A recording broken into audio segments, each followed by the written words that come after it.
During the 2023 NFL season, the Tampa Bay Buccaneers brought back their famous creamsicle uniforms and will once again be doing so in 2024. But in 1976, the fan base didn't think the uniforms were very tasteful.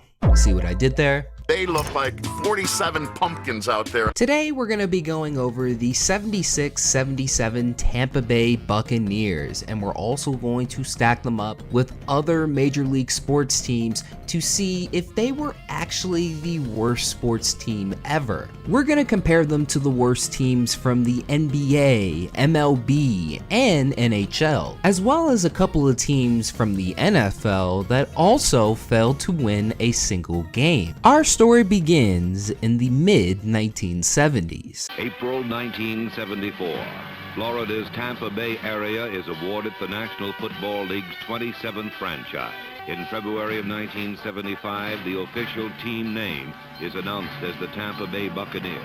Orange, white, and red, its colors. In their first season, they played in the rough and tough AFC Western Division. The Tampa Bay Buccaneers, along with the Seattle Seahawks, were part of league expansion in 1976, meaning that in the expansion draft, it was going to be extremely thin for talent. League expansion was way different than it is today. You didn't have all this information on players, so a lot of the medical history on the players they selected, they didn't find out until they got there, and that's going to really contribute to how the team performed later on. General Manager Ron Wolf wanted to win now, and his expansion draft was made up of an accumulation of mostly veteran players. This also included John McKay's son, who played wide receiver. It was safe to say that most of their talent was going to have to come through the NFL draft, and with the first overall pick, they selected Leroy Selman, the defensive end from Oklahoma, and in the second round,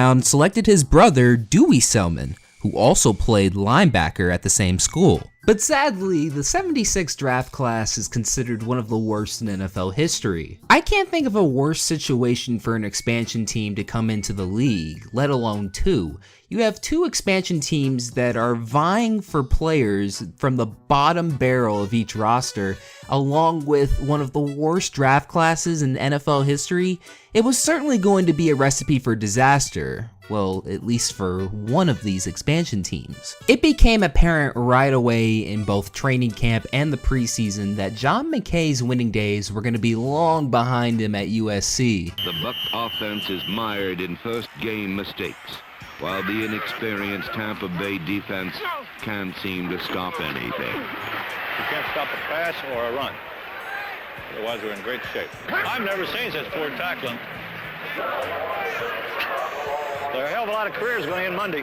Well, we didn't block him, but we made up for it by not tackling. It felt like the only thing going for them was their head coach's sense of humor. It was definitely going to be a long season, but hey, it's their expansion year. If they can win at least one or two games, it'll be considered a good season, right? Well, their first game against the Houston Oilers in the Astrodome was going to be an omen, not just for their on-field play, but for what would happen before the game. When they were trying to make their way back onto the field for pregame warm-ups, they kept walking and walking and walking before somebody realized, hey, we are lost.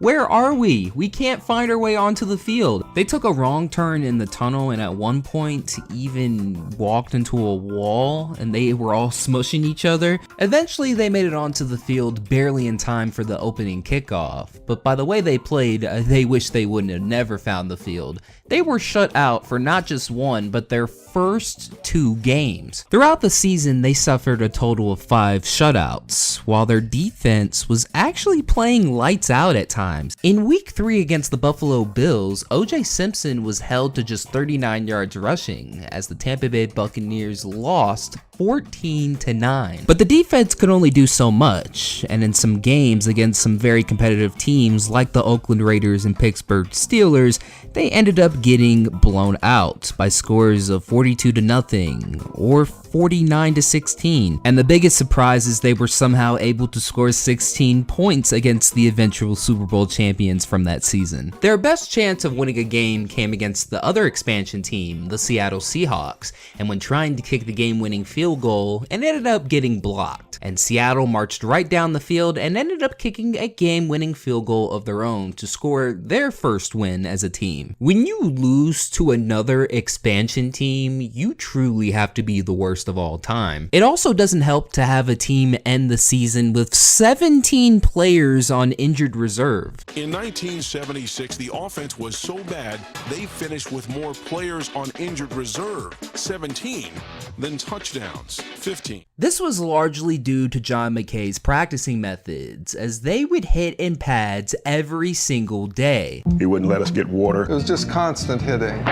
Even having two-a-day practices during the season. Hugh Culverhouse certainly goes down as one of the worst owners in NFL history, perhaps the worst ever. Not just for how the team ended up going 0-26 at first, but for how bad they were on a consistent basis year in and year out for quite some time, until he passed away. Poor John McKay is always viewed as one of the worst coaches of all time because the 0-26 record. It's not his fault that he had one of the worst owners ever. And it's certainly one of the worst quarterback rooms ever. They had a combined 48.1 completion percentage along with just a little over 1,500 yards, 9 touchdowns, and 20 interceptions, along with a QB rating of 49.4. But in all fairness, it's not like they had a whole lot of talent around them. It got so hard to find players that there ended up being a truck driver or a construction worker playing for them out there. By the end of the season, the 76 Tampa Bay Buccaneers went 0-14, were shut out 5 times, scored a league-low 125 points, and didn't score a touchdown until their 4th game of the season. This John McKay quote summarizes the 76 season. When asked what he thought of his team's execution, he said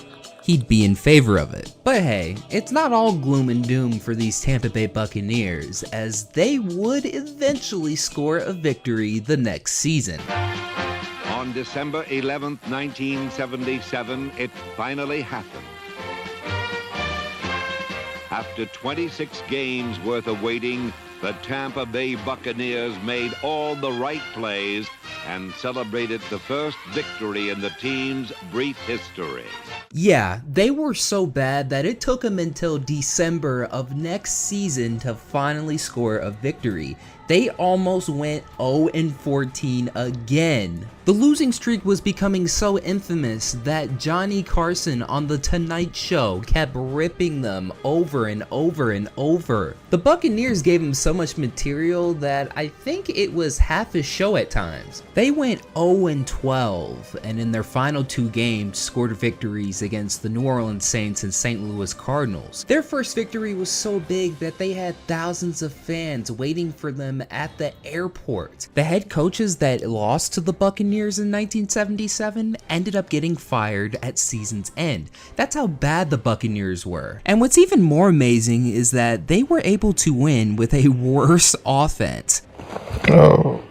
In 1976, they averaged 8.9 points per game, while in 1977, they averaged 7.4 points per game, scoring a total of 103 throughout the entire season. They somehow had an even worse completion percentage of 40.8, with only 3 touchdowns and 30 interceptions, along with a QB rating of 22.5, and threw for a little more than 1,200 yards. The 0-26 Buccaneers truly have the worst offense in NFL history, but the defense went from the 2nd worst in the league in 76 to the 12th best in 77. So now it's time to compare the 0-26 Buccaneers to some of the worst teams, not just in football history, but sports history. In football, the 2 teams that come to mind are the 2008 Detroit Lions and the 2017 Cleveland Browns, as both teams ended up managing team to lose more games in a season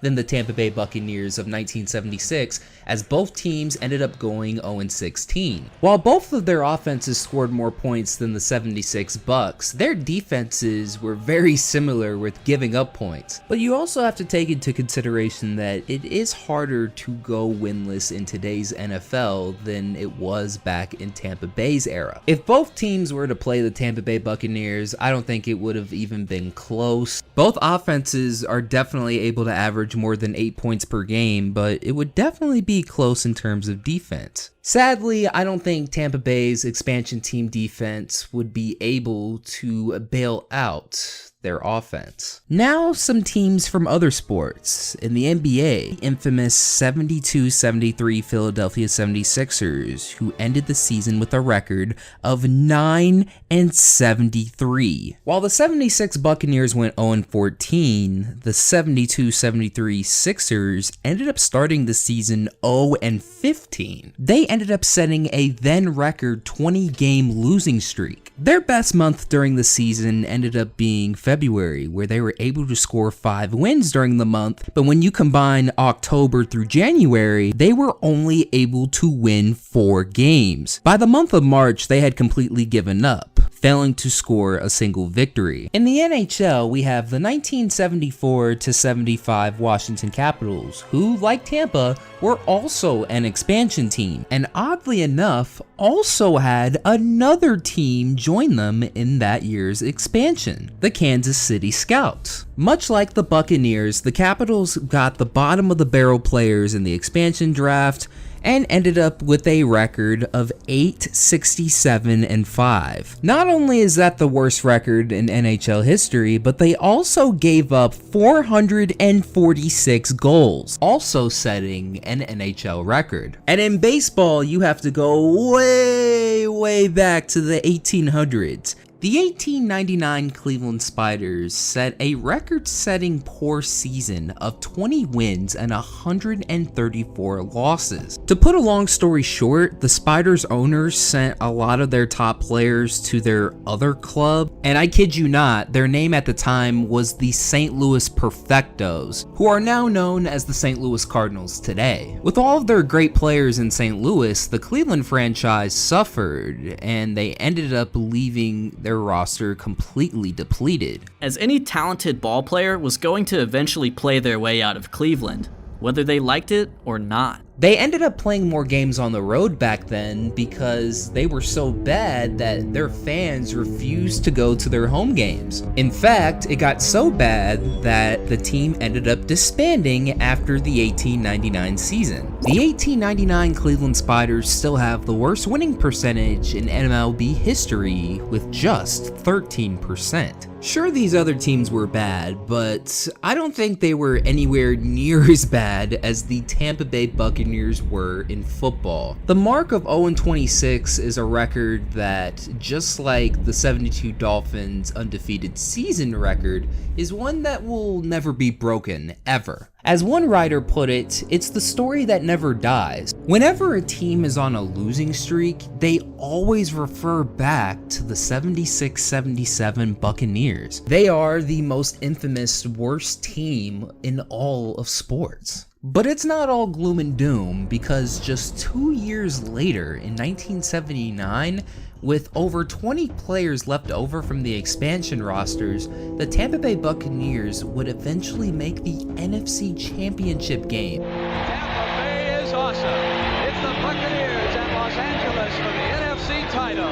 Proving that even the worst team in all of sports history can eventually become a winner.